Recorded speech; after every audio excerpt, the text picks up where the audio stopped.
mi nombre es Javier Villar, soy vocal de este ilustre colegio de médicos y bueno, aquí el doctor Rayo me ha comandado, entre otras cosas, que sea el maestro de ceremonias de un entrañable y muy respetuoso y muy admirable hombre que es don Rafael. Hay trayectorias que no pueden resumirse solo en cargos, fechas o responsabilidades. Hay vidas que adquieren su verdadero sentido cuando se descubre en ellas una línea de coherencia profunda. La vocación de servicio, el amor a la tierra, la confianza en las personas y la voluntad constante de construir algo que permanezca. Hoy el Colegio de Médicos de Ciudad Real tiene el honor de reconocer a don Rafael Torres Ujena como miembro de honor en un acto que nace desde el respeto, la gratitud y el afecto. Reconocemos en él a una figura destacada de Tomelloso y de Castilla-La Mancha, pero también a una persona cuya biografía ha mantenido siempre un vínculo íntimo con la medicina, la formación, la cultura y el desarrollo de nuestra provincia. Natural de Tomelloso, nacido el 16 de enero de 1943, Rafael Torres Ujena es licenciado en Medicina y Cirugía por la Universidad Complutense de Madrid. Médico de formación, hijo de médico, esposo de médica y padre de una hija vinculada también al ámbito médico y universitario. Pertenece a una familia en la que la medicina ha sido mucho más que una profesión. Ha sido una manera de entender la vida con responsabilidad, cercanía y sentido humanista. Porque la formación médica, cuando se vive en profundidad, no consiste solo en adquirir conocimientos científicos o habilidades técnicas. Implica también una formación humanista. Hace mucho tiempo yo leí una novela, hace muchos años, cuando yo tenía 15 o 18 años. No sé si conocen ustedes un autor que se llamaba Marcel Sembat de Merck. Escribió un libro, un maravilloso libro, Médico de almas y cuerpos. Eso se transmite también en usted, don Rafael. Aprender a mirar a la persona en su totalidad, comprender la fragilidad humana, escuchar antes de decidir, acompañar antes de juzgar, algo que falta ahora mucho, y actuar siempre con responsabilidad. Esa dimensión no se limita a la consulta ni al hospital. Puede proyectarse sobre la sociedad entera cuando se convierte en un criterio de vida. En Rafael Torres, esa raíz médica y humanista se ha traducido en una forma muy concreta de ejercer la responsabilidad en otros ámbitos. Su paso hacia la vida institucional, empresarial, cooperativa y cultural no supuso una ruptura con la medicina, sino una prolongación de sus valores esenciales: cuidar, organizar, formar, servir y trabajar por el bien común.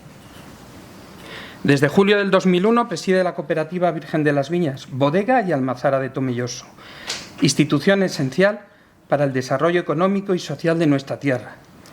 Su etapa al frente de la entidad ha estado marcada por la modernización, el crecimiento, la integración cooperativa y la proyección exterior. Valores que son universales para cualquier profesión y para cualquier ámbito de nuestra vida ahora actual. Bajo su presidencia, Virgen de las Viñas ha consolidado una posición de referencia en el cooperativismo vitivinícola con miles de socios y una gran capacidad productiva y una estrategia sostenida de inversión, profesionalización y apertura a mercados nacionales e internacionales. Pero su labor no puede reducirse a la gestión económica. En ella puede reconocerse una mirada profundamente humanista. Detrás de cada explotación, de cada socio y de cada proyecto hay familias, trabajo, sacrificio, expectativas y futuro. Rafael Torres ha sabido traducir la sensibilidad del médico al ámbito económico, entendiendo que el desarrollo no es solo cuestión de cifras, sino también de dignidad, arraigo y oportunidades para las personas. En cada una de sus uvas va la cura del médico. Esa misma visión se aprecia en su implicación cultural.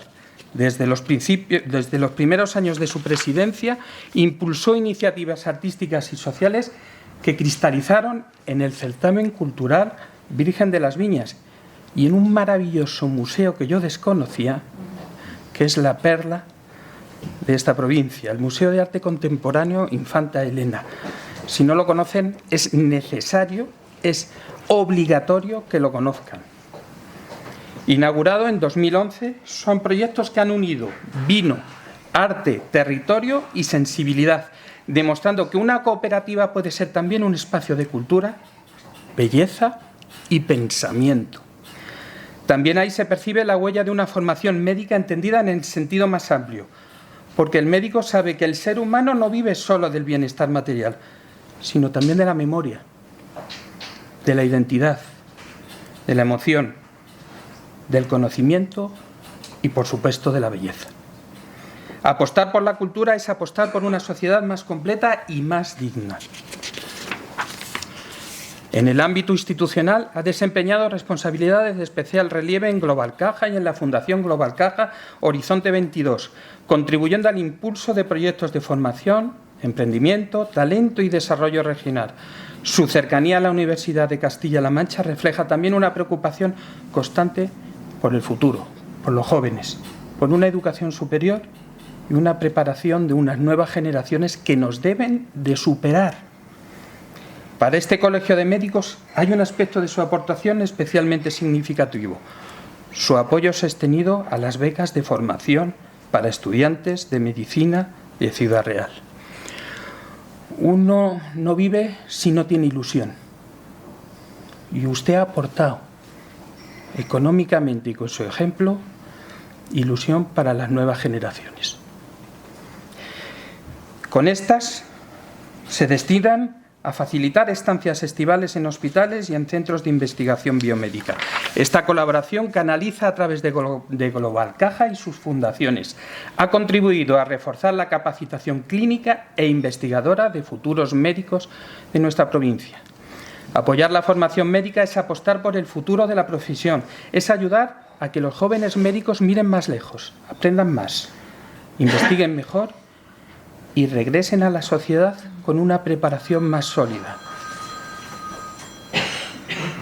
Si te he dado 20 talentos, devuélveme 40. En ese compromiso se reconoce de nuevo el Fondo Humanista de don Rafael, la convicción de que el progreso auténtico nace cuando se invierte en las personas. Su trayectoria ha recibido importantes reconocimientos. En 2016 fue distinguido como hijo predilecto de Castilla-La Mancha, honor que dedicó a los agricultores de Virgen de las Viñas. Y más recientemente, en el 2025, se incorporó como consejero de honor de Instituto de Estudios Manchegos, en atención a su labor cultural y a su impulso al desarrollo del territorio. Hoy, al nombrarlo miembro de honor del Colegio de Médicos de Ciudad Real, reconocemos al médico de formación, al impulsor de oportunidades para futuros médicos, al gestor comprometido con Castilla-La Mancha, al promotor cultural y al ciudadano que ha sabido llevar la formación humanista de la medicina más allá de su ámbito natural, traduciéndola en desarrollo económico, promoción cultural, impulso educativo y servicio a los demás. Soy un peñazo y estoy terminando. Querido Rafael, este nombramiento es un acto de reconocimiento y de gratitud. Gratitud por su cercanía a la profesión médica, por su apoyo a nuestros jóvenes, por su contribución al progreso económico, social y cultural de Ciudad Real y de Castilla-La Mancha, y por demostrar que una vida bien empleada puede fecundar muchos campos: la medicina, la empresa, la cultura, la universidad, el cooperativismo y el servicio a una comunidad. Reciba ahí el afecto de esta corporación, el respeto de sus compañeros y el reconocimiento más sincero del Colegio de Médicos de Ciudad Real. Muchas gracias, don Rafael. En primer lugar, quería agradecer la presencia de las autoridades, tanto civiles como militares, en este acto. Doña Rosa Romero, senadora, vicepresidenta de Diputación, concejal del Ayuntamiento de Ciudad Real, subdelegado de Defensa, coronel de la Guardia Civil, interlocutor de la Policía. Queridos compañeros y compañeras, queridos amigos y amigas, cuando hace unos meses se hizo pública la intención de esta Junta Directiva de nombrar colegiado de honor al doctor don Rafael Torres Ujena, algunos conocidos y compañeros me interrogaron sobre los méritos de los que era poseedor para tal distinción. En unos pocos minutos no pretendo o no tengo intención de justificar lo apropiado de este reconocimiento, porque durante el proceso de nombramiento, al que nos obligan nuestros estatutos, no hubo alegación alguna. Sí existe, por el contrario, y eso pretendo, necesidad moral de glosar lo extraordinario de este ser humano, calificándolo de forma puntualizada con adjetivos y características que le son propias. Trabajador incansable. No es habitual que un octogenario se levante a las 6:30 de la mañana, como desde hace décadas, pensando desayunar, informarse y por fin trasladarse después a su despacho para ser el primero, y empezando jornadas laborales maratonianas también para ser el último. Honestidad autoimpuesta. Desde el tiempo que ejerció su actividad profesional como médico, supo en todo momento hasta dónde podía llegar, preservando siempre la calidad asistencial a la que estaba obligado, y cuando entendió que no iba a ser posible por otras obligaciones contraídas, se retiró silenciosamente para que otros compañeros le sustituyeran. Orgullo de pertenencia. Siempre hace referencia a lo que es o considero debe ser principal en el recorrido vital de cada uno de los presentes: la familia. Una sonrisa recorre su cara al mencionar a su hija, compañera psiquiatra, hinchándose progresivamente como cualquier padre al relatar cada una de sus éxitos personales y profesionales. Con respecto a su hijo y a sus nietos, lo hace igual. Lo que pasa es que entre médicos solemos ser monótonos y hablamos con más frecuencia de otros médicos. Existe en su compañía y en la conversación sobre su biografía una brutal sinceridad, al reconocer el agradecimiento infinito a su compañera de vida, su pediatra favorita, su esposa. Como yo mismo, no podremos compensar nunca suficientemente los sacrificios realizados por ellas para que nosotros pudiéramos alcanzar esos sueños y anhelos que durante años han llenado nuestra cabeza. Muchas gracias. Me puedo equivocar, pero no creo, al afirmar que posiblemente el primer pensamiento de don Rafael, tras comunicarle la intención de proceder a este nombramiento, fuera para su padre y, por extensión, su abuelo. Ambos también médicos. Sus ojos vidriosos, como ahora, en aquel comedor delataban que parte de esta insignia iban para ellos, allá donde se encuentren. Cuando uno ha visto a tantos miles de pacientes, a tanto ser humano, es difícil que no se perciban estas emociones. Por otra parte, el doctor Torres, a pesar de desviar su actividad laboral y profesional de la medicina, siempre mantuvo una colegiación que no le era necesaria, pero que considera, y corrígeme si me equivoco, fundamental por principios, como demostración inequívoca de inclusión en una casa común, como es el colegio, donde la camaradería, el respeto por el estudio y el conocimiento, y sobre todo el respeto por el ser humano, por el paciente, se ejercen y protegen como columna vertebral del mismo. Generosidad. Es notoria la estrecha relación que don Rafael ha mantenido con la profesión y con este colegio de Ciudad Real. También ha afianzado relaciones con otras instituciones sanitarias más próximas, especialmente con las localizadas en su querido Tomelloso. Desde los distintos cargos que ha ocupado, ha favorecido la realización de actividades culturales, científicas y formativas en las instalaciones de la cooperativa que dirige actualmente, de forma absolutamente desinteresada y gratuita. También firmó con este colegio unos cuantos convenios de colaboración y desde la Fundación Global Caja facilitó, mediante la concesión de becas, la continuidad formativa y de la actividad docente durante la época estival de algunos estudiantes de medicina de nuestra querida facultad. También se ha prestado y se prestará a la realización de gestiones que ensalcen el buen nombre de esta bendita profesión y de este colegio en particular. Termino. Creo que los reconocimientos, que las expresiones de agradecimiento deben hacerse con el destinatario presente y en vida, para conseguir lo que intentamos los médicos del mundo todos los días, aliviar el sufrimiento y hacer que el momento sea el más feliz posible para el prójimo. Modifica una frase de Rita Levi Montalcini, Premio Nobel de Medicina. Solo le deseo a Rafael que añada años a la vida y vida a los años. Muchísimas gracias a todos. Señor presidente del Colegio de Médicos, señor vocal del Colegio de Médicos, me han abrumado, me han abrumado porque han hecho un elogio sobre mi persona que me ha gustado muchísimo, me ha emocionado, pero creo que se han excedido. Señora senadora, querida Rosa, muchas gracias por acompañarme como siempre que puedes. Demasiados médicos, participantes de los médicos que tenemos aquí en que me están acompañando esta tarde. Fuerzas y cuerpos de la seguridad del Estado. Ya saben ustedes lo que les estimo por la excelente labor que están haciendo y a veces en condiciones muy difíciles que son las que están realizando.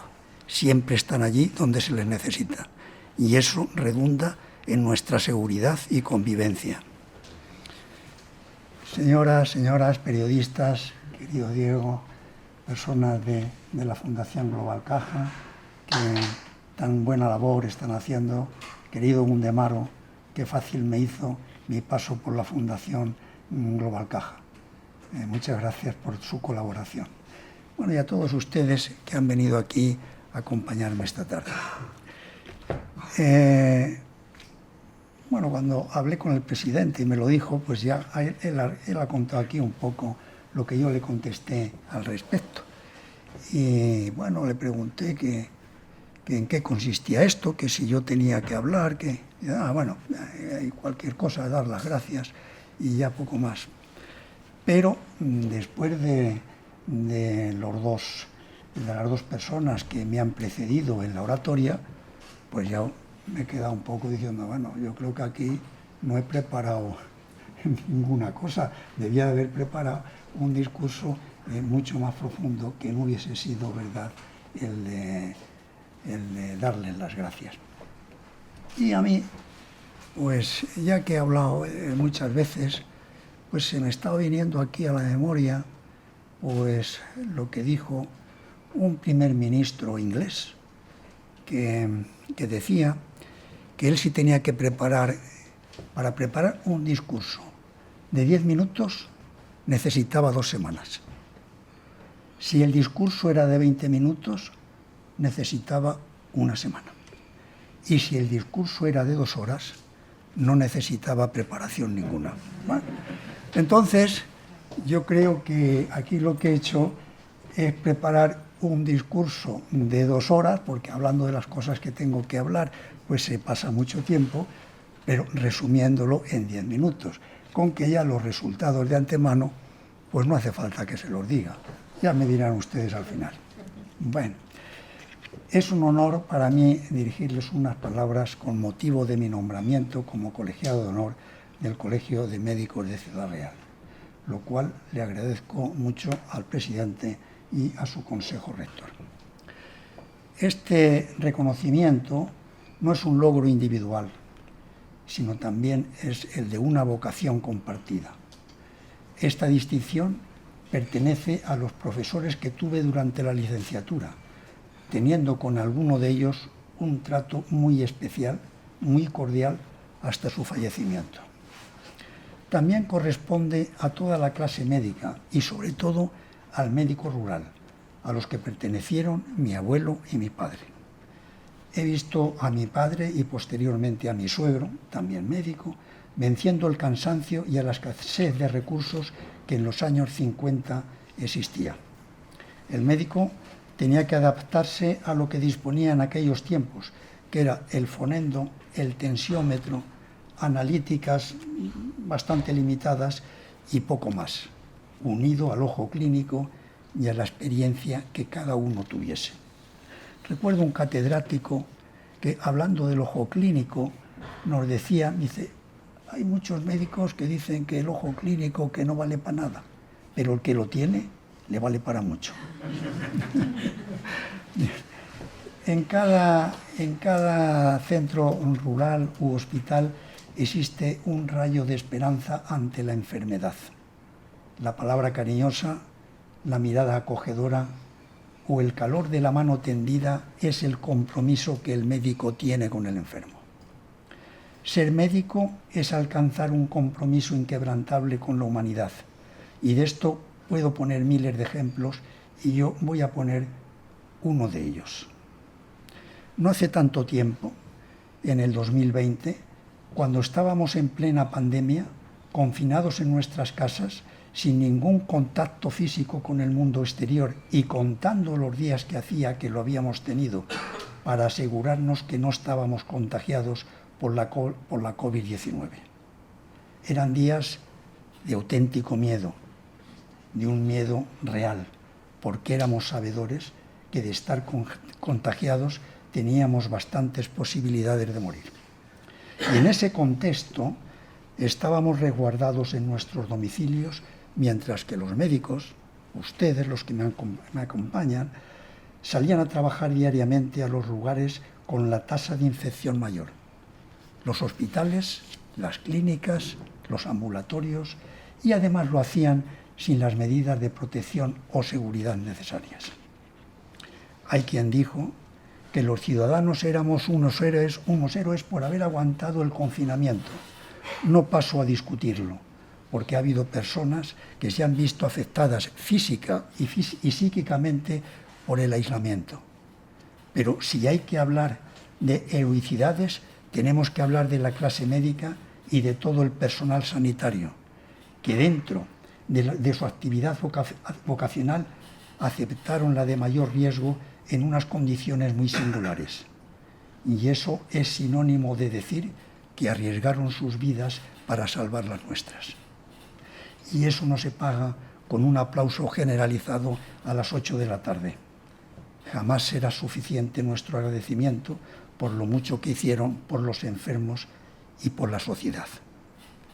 Ellos nos demostraron que la vida del ser humano no acaba en el yo, sino en nosotros. Qué pena que la clase médica no tenga el agradecimiento, el reconocimiento, el respeto, la consideración y la retribución económica que se merecen.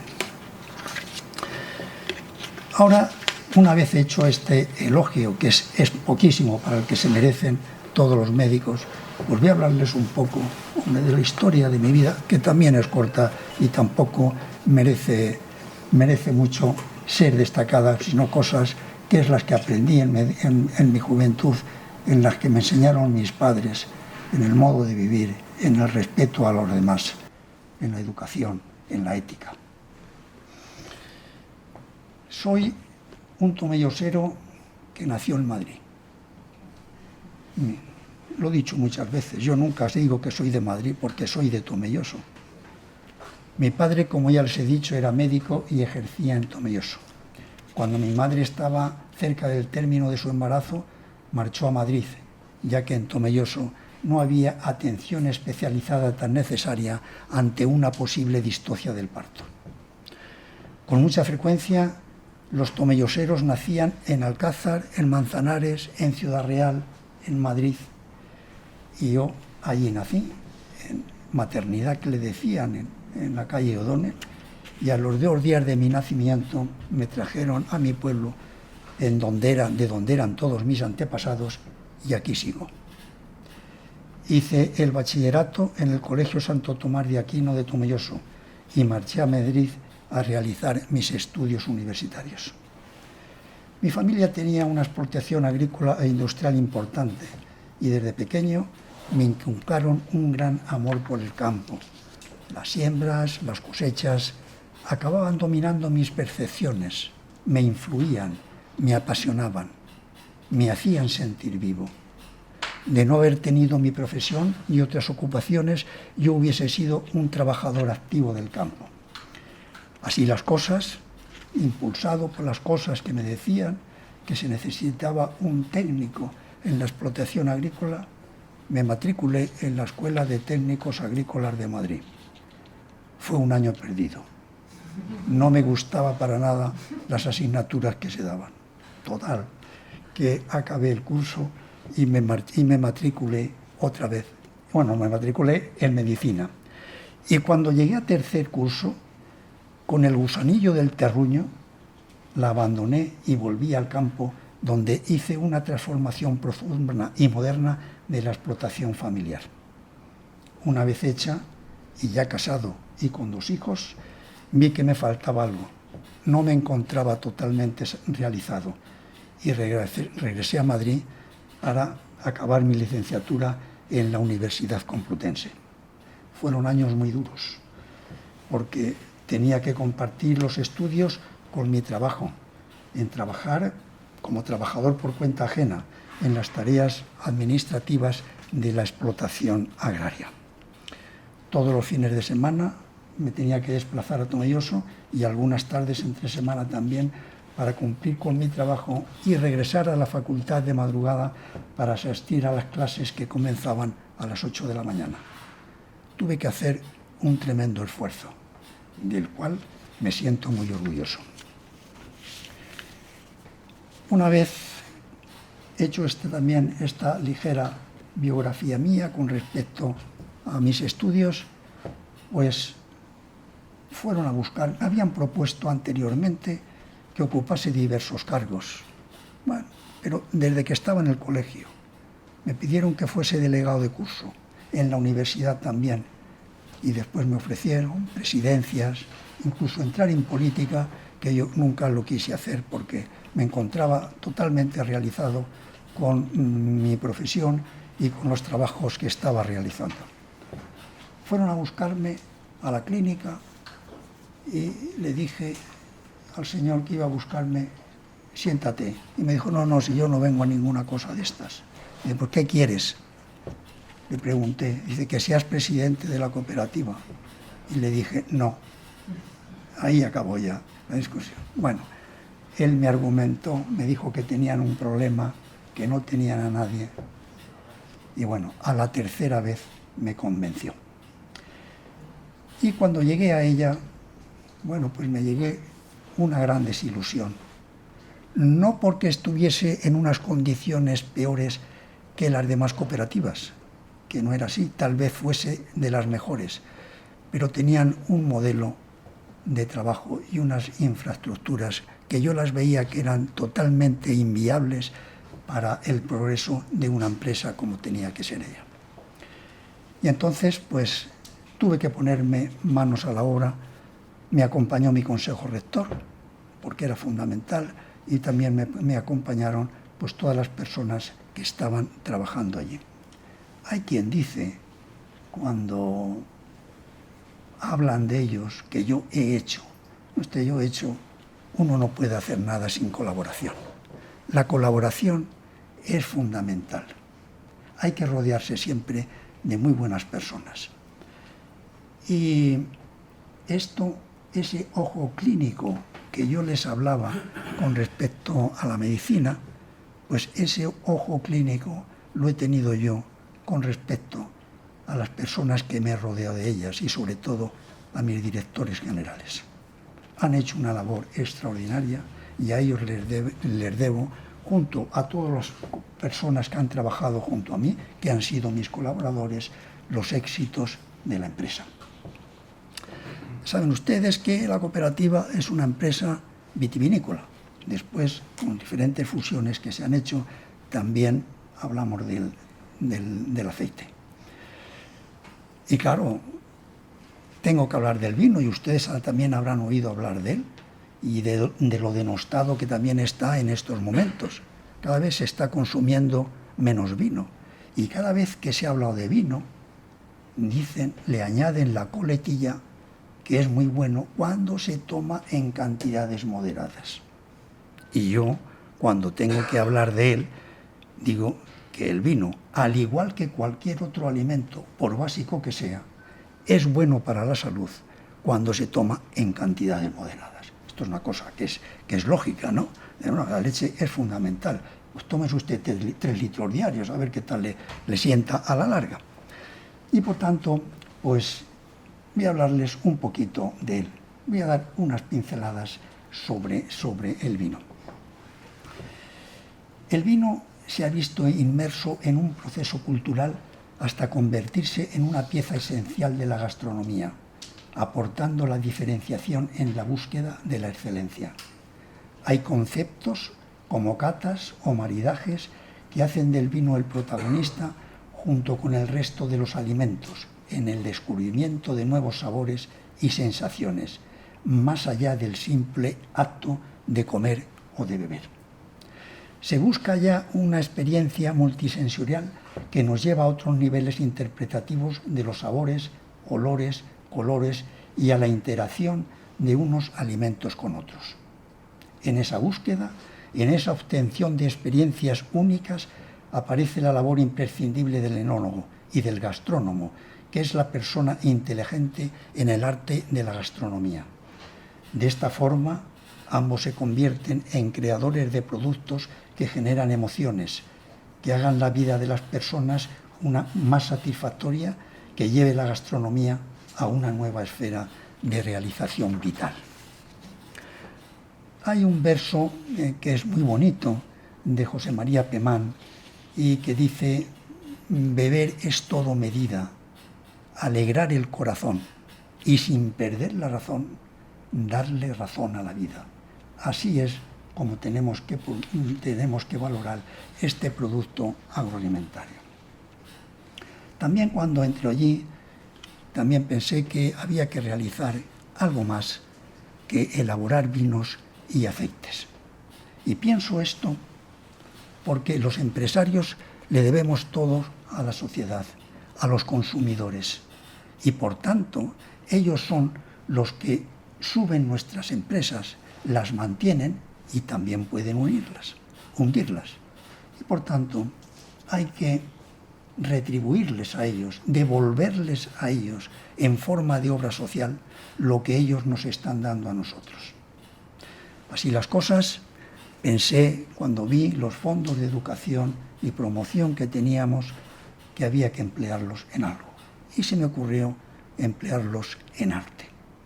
Tengo una especial sensibilidad hacia los artistas. Ser artista es muy difícil. Mi mujer lo es y ya sabe los sufrimientos que eso tiene. Y a mí, cuando ya en el último curso de la carrera hice las prácticas de psiquiatría y estaba interno, no me gustaba nada. Esa asignatura que después mi hija la ha escogido como especialidad, para mí no me gustaba nada. Pero tuve la oportunidad de tratar a varios artistas allí. Y entonces allí me impresionaron. El artista tiene una sensibilidad especial.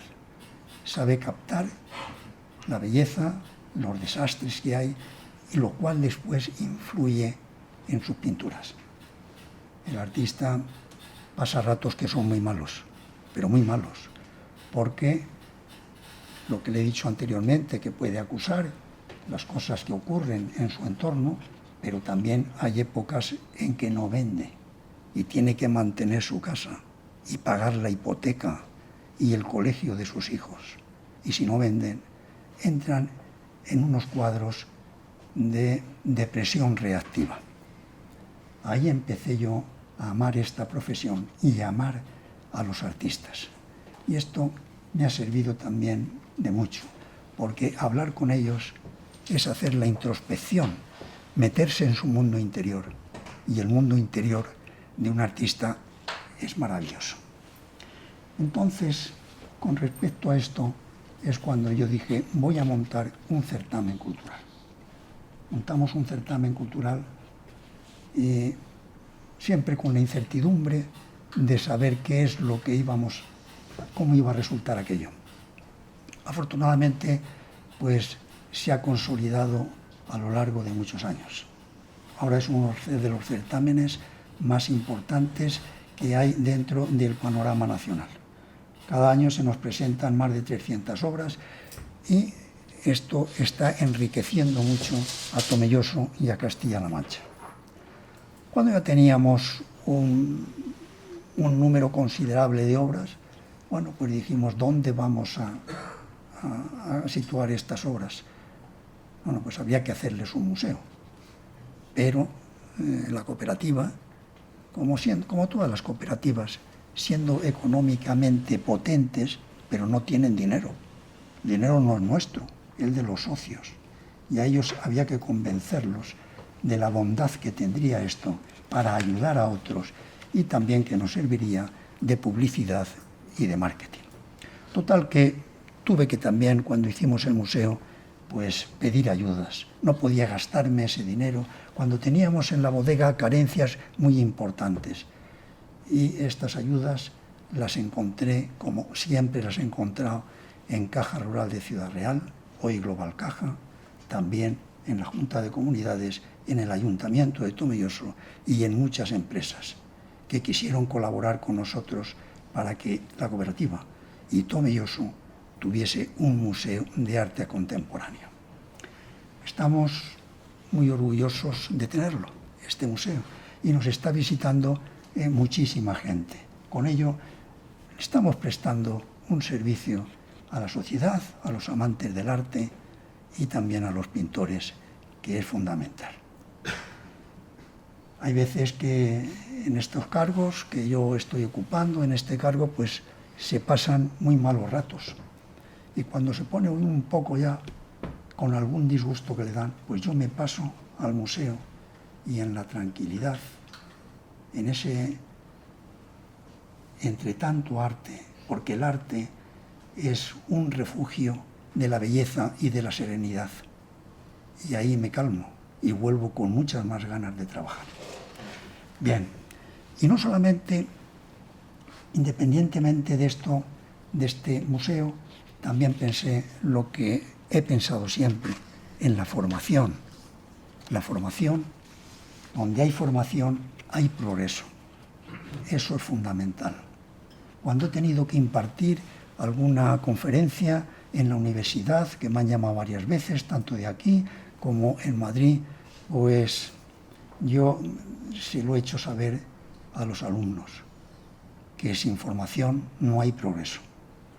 Cuando yo hice un aula de formación, tuve muchas críticas porque me decían que la cooperativa estaba hecha para llevar uvas. Y yo le dije, sí, pero es que la administración de esta hay que conocerla desde un plano mucho más profesional. Y en este aula de formación es donde damos diferentes clases para las personas que van a trabajar allí, y no solamente y egoístamente para nosotros, sino que también queremos externalizarlo, de la mano del IES, del ESIC, de cooperativas agroalimentarias, del Instituto Internacional San Telmo, etcétera, etcétera. Recientemente hemos realizado allí una jornada muy importante sobre una jornada académica sobre digitalización e inteligencia artificial. Ha sido muy productiva y hemos aprendido mucho, porque la mayoría de yo creo de cualquier negocio o cualquier profesión del ámbito que sea, la inteligencia artificial está siendo ya una revolución. No lo va a solucionar todo. Decimos que el 80% de los diagnósticos se van a hacer ahora con la inteligencia artificial. Bueno, pues están en los libros. Que es la patología, el diagnóstico, el tratamiento. Pero lo que no va a hacer la inteligencia artificial va a ser de descubrir ninguna enfermedad nueva. La inteligencia artificial hay que meterle los datos. Pero después está el talento. Y el talento es el que tiene que funcionar para darle más datos a este método diagnóstico, en este caso, que estoy hablando. Bien, pues así seguimos y estamos contentos de haber externalizado esto a todo el mundo. Y esta labor social es donde se aprende en la Facultad de Medicina, en la humanización. Esto es lo que tenemos que hacer. Hay que ser generosos. Miren, hemos hecho dentro de esta empresa fusiones porque es bueno hacerlas, ya que cuanto mayores seamos, pues vamos a tener un poder de representación mayor, vamos a tener un poder de diálogo ante las instituciones que sea mucho mayor, y esto es bueno. La atomización no es buena dentro de ningún negocio. Haber mucha cantidad de ofertas nos debilita ante nuestros proveedores y ante nuestros clientes, y por eso lo hemos hecho. Pero para hacerlas hay que ser muy generoso. Sin generosidad no se va a ninguna parte. Y siempre el que más tiene, en este caso, pues hay que dejarse caer para ayudarle a muchos agricultores. Los agricultores, que es la clase socioeconómica más desfavorecida y a la que me siento yo muy orgulloso de poder estar trabajando para ellos. Cuando les decía yo que he hablado en diferentes ocasiones en la universidad y las conferencias que he dado, bueno, pues he tratado de inculcarle a los chicos estos valores. Y hay quien dice, sobre todo en los trabajadores por cuenta ajena, no, ya no trabajes más, y esto no te lo va a agradecer nadie. Bueno, siempre hay que esforzarse de todas las maneras. Y yo les digo, hay un verso de José Hierro que dice: ¿qué más da que la nada fuera nada, si más nada ha de ser después de todo, después de tanto todo para nada? Cuando se trabaja bien, cuando se lucha, cuando se esfuerza uno, el trabajo que ha realizado nunca va a ser nada, porque será indeleble y quedará para la historia. Así las cosas, señores. Está aquí mi familia, como han dicho anteriormente. Está aquí también mi hijo y mi nieta que también ha abandonado, mi nieta Alejandra, esta tarde los estudios, que para venir a escucharme está estudiando ICAI. Y bueno, le dije que iba a probar todo en junio y lo va a probar todo con lo difícil que es esto. Y es porque los valores que le ha transmitido pues sus padres, que son los que yo también les transmití a ellos, pues eran que hay que buscar siempre el talento, hay que buscar el talento y forzarse y ayudar y trabajar mucho, porque a veces el trabajo puede suplir al talento, pero el talento sin trabajo no vale para nada. Y se habló anteriormente de que me sentía muy orgulloso y que me había costado mucho trabajo, ¿verdad? Lo que he estado realizando en esta vida, sobre todo en mi época de estudiante, que la tenía que compaginar con el trabajo. Pero miren, ha merecido la pena. Y ha merecido la pena por muchas cosas. Entre otras, por haber estado esta tarde aquí con ustedes, rodeados de los médicos, de mi familia y de todas estas personas a quien yo les agradezco mucho la distinción y el trato que siempre me han dispensado. Les seguiré ayudando y estaré con ustedes siempre que me lo pidan. Muchas gracias. Don Rafael, es usted el hogar de la habitación de invierno. El hogar de la habitación de invierno. No sabía que también era discípulo usted de Rosalind Krauss, la famosa crítica de arte de los años 70, que decía que el arte es vida y la vida es arte. Paso a leer el acta de nombramiento de colegiado de honor a don Rafael Torres Ugena. La Asamblea General de Colegios de este ilustre Colegio Oficial de Médico, en sesión ordinaria celebrada el día 17 de marzo del 2026, tomó, entre otros, el siguiente acuerdo: ratificar el acuerdo tomado por el Pleno de la Junta Directiva de Ilustre Colegio Oficial de Médicos de Ciudad Real y de conceder el nombramiento de colegiado de honor a don Rafael Torres Ugena, en reconocimiento a la relevante y meritoria labor desarrollada en relación con la profesión médica y con este ilustre Colegio Oficial de Médicos de Ciudad Real. En virtud del artículo 71 de los estatutos particulares del ilustre Colegio Oficial de Médicos de Ciudad Real, dentro del régimen de distinciones y premios. Finalizada la sesión de arriba indicado, de todo lo cual, como representante del secretario, doy fe firmando la presente acta junto con el visto bueno del señor presidente. Señor presidente, don Rafael.